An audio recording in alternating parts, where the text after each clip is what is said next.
আসসালামু আলাইকুম।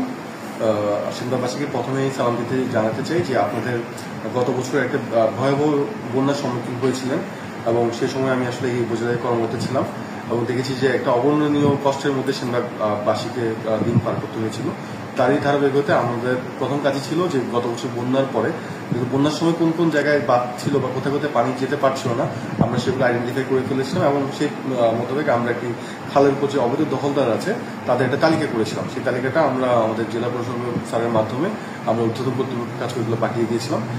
সেই তালিকা মোতাবেক আমরা এবছর আবার কার্যক্রম শুরু করি যে এখানে কারা কারা খালের মধ্যে অবৈধভাবে দখলদার হিসেবে আছে সেই কাজগুলো আমরা বিগত জুলাই মাস থেকে আমরা শুরু করেছি এবং আমরা মোটামুটি অনেকাংশেই এগুলো আমরা উচ্ছেদ করেছি। আরও কিছু জায়গা ইম্পর্টেন্ট জায়গা আছে সেনবাগের, সেগুলো বাকি আছে, সেগুলোর বিরুদ্ধে আমাদের কিন্তু যে উচ্ছেদ কার্যক্রম সেটা চলমান থাকবে এবং আমাদের কিন্তু কোনো প্রতি সপ্তাহে আমরা কোনো কোনো জায়গায় আমরা উচ্ছেদ করছি। আসলে আমরা এটা দুইটা ভাগে ভাগ করছি। একটা হচ্ছে প্রথম জায়গায় আমরা কোনো জায়গায় যদি যাচ্ছি সেখানে দেখছি কোনো অবৈধ দখলদার যদি থাকে বড় কোনো স্থাপনা করে ফেলছে সেগুলো আমরা প্রথমে ভেঙে দিচ্ছি।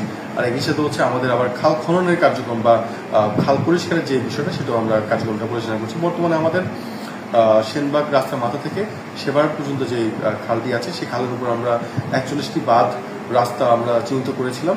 তার মধ্যে আমরা 27টি মতো বাঁধ স্থাপনা আমরা উচ্ছেদ করে অপসারণ করেছি। আমাদের আরও অল্প কিছু ওই খালের উপর আছে। আমরা আশা করছি অতি সত্তর আগামী সপ্তাহের মধ্যে আমরা সেইগুলো আমরা উচ্ছেদ করে দেবো এবং আমাদের এই কার্যক্রম চলমান থাকবে। সেনবাগবাসীর কাছে আমাদের আহ্বান থাকবে যে আপনারা নিজেরা সচেতন হন। দিন শেষে এই ছোটোখাটো স্থাপনাগুলোর কারণে কিন্তু আপনারাই কিন্তু ক্ষতিগ্রস্ত হচ্ছেন, আপনাদের ফসলের জমি নষ্ট হচ্ছে, আপনাদের ঘরবাড়ি নষ্ট হচ্ছে।